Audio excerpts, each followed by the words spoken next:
And that was the war between the British colonialists, the people who supported them, and the local Kenyan people.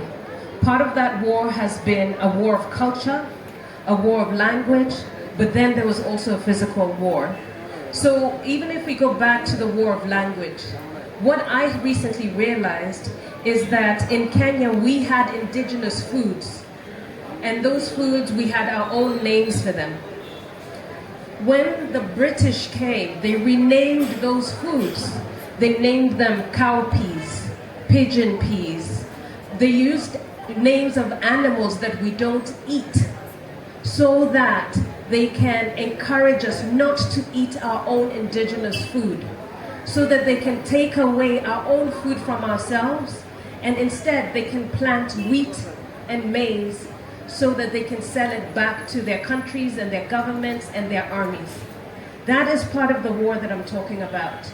We have to fight harder for the language that was taken away from us, the ways of eating that have been taken away from us, especially in places like Kenya. And also to really think about the atrocities of wars that happened. One of the things that happened in Kenya in the 50s was over a third of the African population was put in concentration camps. They don't tell you that in history books.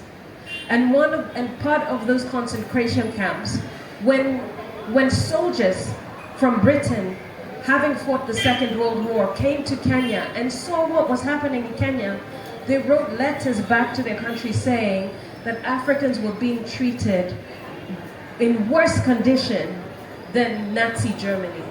So there were concentration camps that have never been accounted for, that have never been apologized for, and I'm sure millions and millions and millions of atrocities happened across the other colonies. And we know that because we know that documentation, even from India, was burnt during your independence, was sank into the ocean so that nobody could recall the recorded atrocious history of the British. Those are the things that we need to talk about. And I know it's a traumatic past, and trauma comes with silence. Whenever there's a deep trauma, we're silenced.